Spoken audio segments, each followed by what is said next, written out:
আসলে কিভাবে শুভেচ্ছা জানাই? এই দেশ তো এখন আপনি শুরুতে যেটা বললেন যে মানুষকে শুভেচ্ছা জানানোর মতো আর পরিবেশ পরিস্থিতি আমাদের দেশে নেই। আপনি দেখলেন যে একটা পরিবারের হত্যা, একটা দেশে অপরাধ থাকবে, মানুষ থাকলে অপরাধ থাকবে, যদিও কথাটা সর্বাংশে সত্য নয়। তবু ধরে নিলাম মানুষ থাকলে অপরাধ থাকবে, কিন্তু অপরাধের মাত্রা এত বেড়ে গেছে যে, এবং মানুষ সহনশীল কত দেখেছেন, কোনো প্রতিক্রিয়া নেই, কোনো প্রতিক্রিয়া নেই। মনে হয় এটা স্বাভাবিক ঘটনা, বিষয়টা এরকম, একটা মশা এসে কামড় দিয়ে গেছে। আগে কিন্তু এরকম ছিল না। আগে যদি একটা শিশু হত্যা হতো, সারা বাংলাদেশে সেই খবর তোলপাড় হয়ে যেত। কিন্তু এখন দেখেন এই যে যে অপরাধ সংঘটিত হয়, কারো কোনো প্রতিক্রিয়া নেই, যেন এটা স্বাভাবিক ঘটনা। এটা ঘটারই ছিল, মনে হয় যেন মানসিকভাবে প্রস্তুতি ছিল আগে থেকেই। এই যে আপনি আমি, আমরা আশাহত, আমরা স্তব্ধ, আমরা একই সাথে ক্ষুব্ধ। কিন্তু আপনি দেখেন যে আমি বিবৃতিটা আইন শৃঙ্খলা বাহিনীর যে সাংবাদিক সম্মেলন, কোনো সন্দেহ নাই সে পুলিশ কান্নাকাটি করেছে, পুলিশ অফিসার দেখলাম, আমরা সেটা স্বাগত জানাই। কোনো পুলিশ কর্মকর্তা যদি আসলে এরকম ভাবে তাড়িত হয়, সেটা আমাদের জন্য ভালো খবর, কোনো সন্দেহ নেই, জনগণের জন্য ভালো। কিন্তু তার আলোচনার দ্বিতীয় অংশটা যথেষ্ট সন্দেহজনক। তিনি যখন বললেন যে সেই শিক্ষককে মেরে ফেলা হলো, তারপর সেই শিক্ষকের গোংরানিতে তার স্ত্রী উঠে এসেছে, তাকেও মেরে ফেলা হলো। গল্পটা দেখেন। তারপরে কি ওটা পরে, মেয়েটা আসলে আরো পরে, সেটা তিনি তার বলার ভঙ্গি দেখেছেন। সাংবাদিক সম্মেলনটা আরেকবার দেখবেন, সেটা যেন তিনি বলতে চাচ্ছেন না। যদি তিনি আবেগতাড়িত হয়ে বলে থাকেন সেটা আলাদা কথা, কিন্তু মানে কেন জানি তিনি বলতে চাচ্ছেন না, এবং কোথায় যেন একটা শূন্যতা আছে। এই কয়েক মিনিটের ব্যবধানে তিনজন মানুষকে মেরে ফেললো ওই দুইজন কিশোর তরুণ। এত সহজ। একটা মানুষ যতই দুর্বল হোক, যখন সে বুঝতে পারে আমাকে মেরে ফেলবে, তখন তার তো প্রতিক্রিয়া থাকে বাঁচার। একজন তো লাফ দিয়ে ছাদ থেকে পড়ে যেতে পারতো, অন্তত তাও তো পড়েনি, বা পালিয়ে যেতে পারতো। যাই চিৎকার চেঁচামেচি নাই, কোনো মানুষ জানলো না। এটা কি হয়? এত দ্রুত হয়ে যায়? তারপর কি অভিযোগ যে সেই দুজন ইয়াবা সেবন করতো, সেই ইয়াবার দাম কত তাও জানে, 350 টাকা। ঠিক আছে, সেটাও তিনি বলে দিলেন, কার কাছ থেকে এনেছেন তাও বলে দিলেন। ভালো কথা, ইনভেস্টিগেশন ভালো হয়েছে। খেয়াল করেছেন, এই প্রথম আমরা দেখলাম যে একজন আইন সাংবাদিক সম্মেলনের পাশে পাশে 3 জন রাখা হয়েছে হিন্দু পুলিশ কর্মকর্তা, এই প্রথম দেখলাম, এবং তার নাম বলতেছে। খেয়াল করেছেন? দালমে কুচ কালা হয়, মানে সন্দেহ কেন গভীর হয়, বাইচা বাইচা 3 জন হিন্দু বুঝাইতেছে এই হিন্দুরাই আমাদের সাথে হিন্দু ইনভেস্টিগেটর রেখেছি, আবার আসামিও হিন্দু, ভিকটিমও হিন্দু। ঠিক আছে, আবার দেখেন যে কথা বলা হলো, আমাদের বাংলাদেশে একটা বদবায় জোরে ত্যাগ করলে সেখানে সাংবাদিক চলে যায়। এই 2 জনকে খুনি হিসেবে দেখা হলো, তার পরিবারের লোকজনের কাছে কেউ গিয়েছে? কোনো সাংবাদিক যায়নি, সন্দেহজনক। দ্বিতীয়, তার বন্ধু বান্ধবের কাছেও যায়নি, আরো সন্দেহজনক। এবং সাংবাদিক সম্মেলনে ওদের কোনো বক্তব্য আমরা দেখতেছি না আসামিদের। আচ্ছা ঠিক আছে, ওটা বুঝলাম, বাধ্যবাধকতা রয়েছে।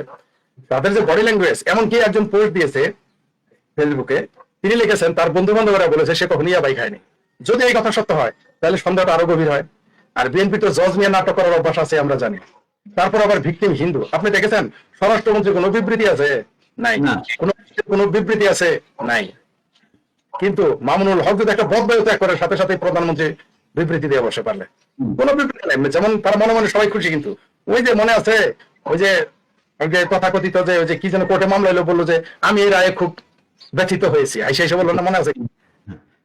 ওই রকম আর কি, কষ্ট পেয়েছে ওই রকম আর কি। মানে এদের মনে হয় যে শালার, মানে এদের ঈদ লেগে গেছে যে ভিকটিমও হিন্দু, আসামিও হিন্দু, 3 ইনভেস্টিগেটরও হিন্দু। মানে মনে হয় যে সুন্দর করে শাক দিয়ে মাল থাকবে, মনে হয় এটা আমরা কেউ কিছু বুঝবো না। কিন্তু প্রতি ঘন্টায় ঘন্টায় যে তথ্য আসতেছে, আমরা চাই যে এই কথাই সত্য হোক যে ওই 2 হিন্দু এদের হত্যা করেছে, তাহলে বিষয়টা আমরা ভিন্ন দিকে নিতে চাই। হিন্দু মুসলমান না, যে 2 জন হত্যা করেছে বা 3 জন বা 5 জন বা একাধিক মানুষ যারা হত্যা করেছে, তারা হিন্দু হোক মুসলমান হোক, সেই খুনিদেরকে সামনে দ্রুত বিচারের ব্যবস্থা করা হোক, এটা হচ্ছে কি আমার দাবি। কিন্তু বিচারগুলো তুলেছেন, এগুলো খুবই গুরুত্বপূর্ণ প্রশ্ন। আমি দেখলাম যে সংবাদ সম্মেলনটির আগে কিন্তু সে খুব ভালো করে বলছে যে এই একজন হিন্দু, এই একজন হিন্দু, অমুক মানে এটা কিন্তু বারবার বলার একটা চেষ্টা ছিল। আর কোন ঘটনায় বলছে যে আমার পাশে মুসলমান পুলিশ অফিসার মুসলমান, বলছে? কখনো বলে নাই। কেন এটা বলবো? ঠাকুর ঘরে কে রে, আমি কলা খাই নাই, বিষয়টা এরকম মনে হচ্ছে। আর একটা উদাহরণ দেয় আপনাকে, সেই শিক্ষকের সাথে কারো শত্রুতা নাই, শুধুমাত্র ইয়াবা খাইতে দিয়েছে বলেই আমার বাড়ির ছাদে 2টা বখাইটা আসছে, আমি তার ধমক দিলাম, একজন আমাকে মেরে ফেলবে। আরেকটা জিনিস একটু একটু খেয়াল করেন, সেটি হচ্ছে, আমি আপনাকে ওই যে পুলিশ, সে তো অনেক বড় কর্মকর্তা, যে এই ইয়াটা দিছে, বিবৃতিটা দিয়েছে, সেও তাকে স্যার ডাকছে। মানে ওই যে স্যারের হচ্ছে নিজের স্যারের মেয়ে আছে 25 বছর বয়সী, তার মানে স্যারের বয়স অবশ্যই 50, অবশ্যই সবাই রেসপেক্ট করে। এবার 50 বছরের একজন শিক্ষক তার বাসার ছাদে যে ইয়াবা খাইতে গেছে, সে নিশ্চয়ই একদিন যায় নাই, সে আগে গিয়ে তাদের গল্পটা সঠিক ধরি, তাহলে ওই সাথে একবার ইয়াবা খাইতে যায় নাই। আর ওইরকম একজন সম্মানীয় লোকের, সে এলাকায় কিন্তু অনেক সম্মানী ছিল, এটা কিন্তু সবাই বারবার বলছে তার বাড়ির সাথে এটা হয়, তো এটা হয়, এটা কি লজিকে মিলে? আচ্ছা ধরে নিলাম তাও সত্য, তাহলে আমার এখানে যে প্রশ্নটা আরো প্রশ্নের সৃষ্টি করে, সেটা হলো যে শিক্ষকের মানুষ এত সম্মান করে, তার প্রতিবেশী কিন্তু বলছে, তার এক আত্মীয় নাকি প্রতিবেশী টিভিতে বলছে যে তার কাছে চাঁদা চেয়েছিল, সেই কথাটা কেন আসলো না? চাঁদা চেয়েছিল। আর দেখেন এই লাশটা কয়েকদিন ধরে পড়ে আছে। আচ্ছা এরা যদি শুধু তারা লজ্জা পাইছে, ভয় পাইছে যে তারা ইয়াবা খায় এটা জেনে যাবে, এর জন্য মেরে ফেলছে, 4 জনের মুখ ক্ষত বিক্ষত কেন? ভাই প্রশ্ন আরেকটা আসে, আপনি সেনাবাহিনীতে চাকরি করেছেন, এটা তো কমন সেন্সের ব্যাপার ভাই। তারা হত্যা করে পালিয়ে যাবে, তারা কিস্তিতে হত্যা করেছে, প্রথমে তারা চলে গেছে, আবার খাইছে, আবার শিশুটাকে মারলো কেন? শিশুটাকে তো কি গল্পটা দেখেন, খুঁজে তারপরে মারলো।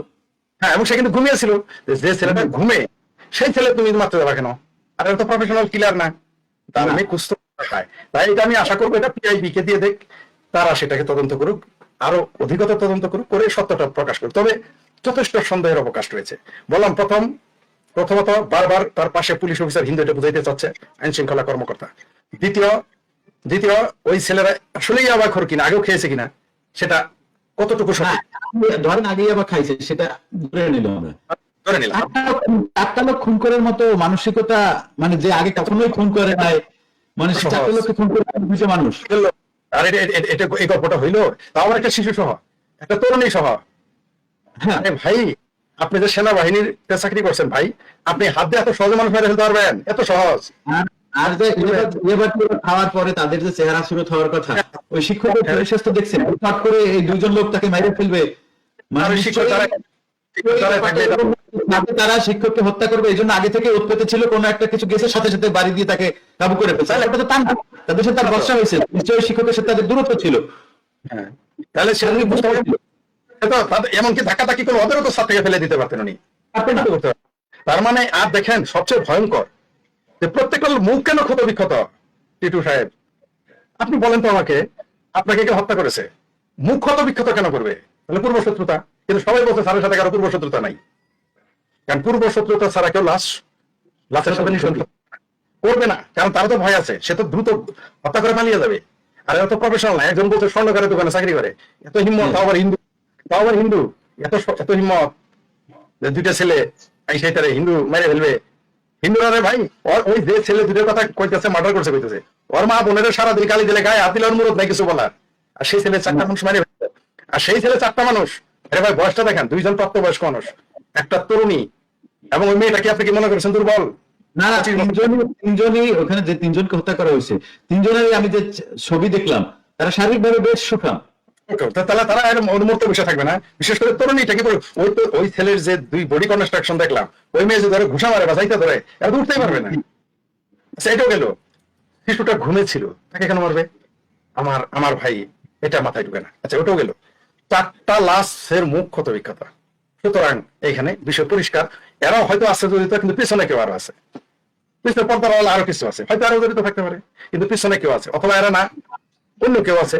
আর আমাদের পুলিশ বাহিনী এত তরি, ওরে বাবা বাবা, 48-24 ঘন্টা বানানে আসামি করে ফেলছে। বাবা বিমান, মানে যখন আসামি হিন্দু হলে বিমান গতিতে চলে না, বিমান গতিতে, এগুলো আমাদের বিশ্বাস করতে হবে। সেই জন্য আমাদের জামালপুর একটা গল্প আছে, যে গপ্প করবি মিশা কথা বাসকা মিশা কথা না গেলে গপ্প হইলো। আর এমন একটা স্ক্রিপ্ট, মানে আপনার ভাষায় এবার বলি, আপনারা যারা সিনেমা বানান, নাটক বানান, তাদের ভাষায় বলি, স্ক্রিপ্ট ভেরি পোর, দর্শকের কাছে ধরা পড়ে গেছে। সাধারণ দর্শক, আমার মতো দর্শকের কাছে, আর আপনার তো বিজ্ঞ, আপনার স্ক্রিপ্ট লেখেন, আপনার কি মনে হয়? আপনার কি মনে হয়? আমি আপনাকে মানে লাইভের শুরুতে আমরা যখন আপনাকে আমি দেখাইলাম, আমার উদ্দেশ্য ছিল যে এটা নিয়ে আমার মনের মধ্যে অনেকগুলো প্রশ্ন তৈরি হয়েছে। আমি আপনাকে দেখে জানতে চাই যে এই প্রশ্নগুলো আপনার মাথায় তৈরি হয়েছে কিনা। আপনি তো নিজে থেকে লেগেছে কিনা, আমি তো তখন আপনার কিছু বলি নাই, শুধু দেখেছি।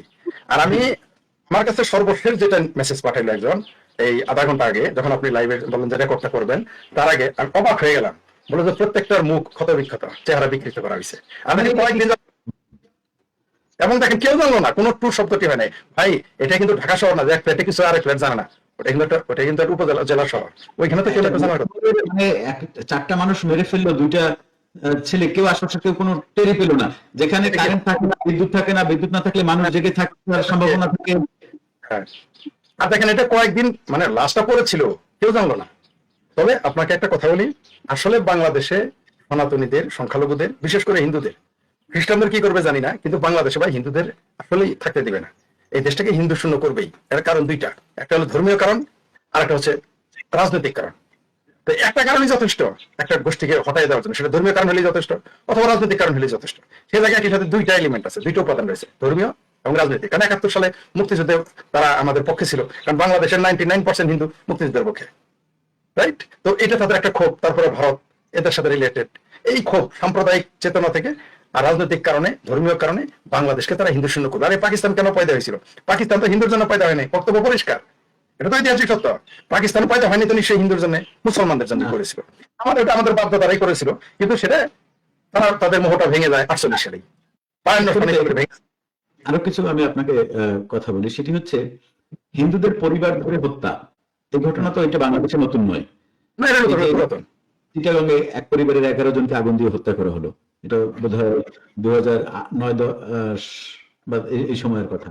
তারপরে মুহুরী নৃশংসভাবে মেরে ফেলেছে, কত হত্যার ঘটনা ঘটেছে। তারপরে কয়েকদিন আগে, বছর 2-3 আগে বোধহয়, বছর 3 বা 4 বছর আগে একই পরিবারের কয়েকজনকে গাড়ি চাপা দিয়ে হত্যা করছিল, মনে আছে? 6 জন। তখনই বলেছিলাম এটা হত্যা, এটা এখন প্রমাণ হয়েছে সেটা হত্যা, বলছিল দুর্ঘটনা। এবার এখন আমরা যে এই যে ধরেন কথার কথা, আমরা কিন্তু একটা বারের জন্য বলি নাই যে এদেরকে হয়তো কোনো মুসলমান এসে হত্যা করে গেছে, কিন্তু তোমরা যেই তদন্ত করেছো এবং তোমরা যেই প্রতিবেদন সামনে হাজির করেছো, এটা নিয়ে পাগলের মনে এই প্রশ্ন আসবে, স্বাভাবিক মানুষের মধ্যে এই প্রশ্নটা আসবে, যার কারণে আমরা মনে করি যে এটি, তবে যেটি পুলিশ বলেছে এটিও সত্য হলেও হতে পারে, হতে পারে, আমাদের সন্দেহ সৃষ্টি করে, কথাগুলো সন্দেহ সৃষ্টি করতেছে, সন্দেহ সৃষ্টি করে। সেই প্রশ্ন আমরা অস্বীকার করতেছি না, কিন্তু হতে পারে যে ওই দুইজনে হত্যাকারী, কিন্তু এটা স্বাভাবিক মনে হচ্ছে না কোনোভাবে। প্রশ্ন আছে, বহু প্রশ্ন আছে। প্রশ্ন 1, তারা আদৌ ইয়াবাখোর কিনা। প্রশ্ন 2, যে তাকে যে চাঁদা চাইলো সেই চাঁদাবাজরা কোথায় গেল, তাদের তো নাম আর দেখতেছি না। প্রশ্ন 3, লাশ ক্ষত বিক্ষত মুখ। প্রশ্ন 4, শিশুটাকে কেন হত্যা করলো, ঘুমন্ত শিশু, সে তো কিছু জানে না, সে তো কিছু জানেই না, ঘুমিয়েছিল। এবং তারা এত এক্সপার্ট যে তারা বসে সেই বাসায় আবার খেজুর খায়, সেই বাসায় আবার খেজুর খাইছে, সেই বাসায় ইয়াবা করছে, খাইছে, সেই বাসায় গোসল করছে, তারপর আবার কি বলবো যে ডিটারজেন্ট পাউডারের মধ্যে মোবাইল লেগেছে, হাতের জানিস ছাপ না থাকে। ওরা এত বুদ্ধিমান, বাবা রে বাবা, এত বুদ্ধিমান লোক, বাপ রে বাপ। এটা কি এগুলো গল্প মিলে না, আবার মিলে না। যখন মিলে তখন ওর মনে হয় কি, যখন যদি আপনি মিলাইতে যান তাহলে আপনার মনে বেশি মিলে দেখতেছে। স্বর্ণের দোকান, সেই আবার দেখেন, আবার ওই ছেলে দুইটা আবার মার্ডার, 4টে মার্ডার করে আবার সে বাড়িতে বসেও থাকবে, এটা বিশ্বাসযোগ্য? মানে কিরকম এরা কত বড় বেকুব যে 4টে মার্ডার করছে, তারা বাড়িতেই আছে, এটা বিশ্বাসযোগ্য? এবং তার কিছু কিন্তু এতক্ষণ তারা প্রতিবেশী কেউ টের পায় নাই, টের পায় নাই এদের। আচ্ছা, একটা মানুষ যখন 4টা মার্ডার করবে, তার চিন্তা চেতনা আচরণে পরিবর্তন আসবে না? পালায় যাবে। তারপর আবার হিন্দু অন্তত ভারতে পালায় যাইতো। হ্যাঁ, অন্তত ভারতে পালায় যাইতো তো, কারণ যে মার্ডার করছে সে তো জানে ভাই একটা মার্ডার হলে আপনি গোপন করবেন, আবার তার বাড়িতে মেরেছে, তারই প্রতিবেশী, এটা হয় মিলে? আমি দর্শক বন্ধুদেরকে একটু রিকোয়েস্ট করছি, আপনারা একটু এখানে মন্তব্য করে জানান যে এই যে এই 4 জন একই পরিবারের 4 সদস্যকে হত্যাকে কেন্দ্র করে এবং হত্যা এবং এর পরিপ্রেক্ষিতে পুলিশ যে সংবাদ সম্মেলন যে কথাগুলো বলেছে, সেই কথাগুলো আপনাদের কাছে কতটা বিশ্বাসযোগ্য মনে হয়, এবং জনাব শেখ ফরিদ ভাই যে সমস্ত প্রশ্নগুলো সামনে এনেছেন, এই প্রশ্ন কি আপনাদের মাথায় আসে কিনা, এবং আপনারা যদি যারা ওই অঞ্চল থেকে যারা এই লাইভটি দেখছেন, তারা একটু আমাদের এখানে লিখে জানান যে ওই যে খুনি বলে যে 2টো ছেলেকে ধরা হয়েছে তাদেরকে কেউ চিনতেন কিনা, তারা কি আসলে ইয়াবা খায় কিনা, বা তারা কি আসলে এরকম সন্ত্রাসী কর্মকাণ্ড করে কিনা। ফরিদ ভাই, স্বর্ণের দোকানে যে ছেলেটা কাজ করে, ধরেন যাকে ধরা হয়েছে, স্বর্ণের দোকানে একটা ছেলে কাজ করে, সে কিন্তু গরিব ফকিন্নি না,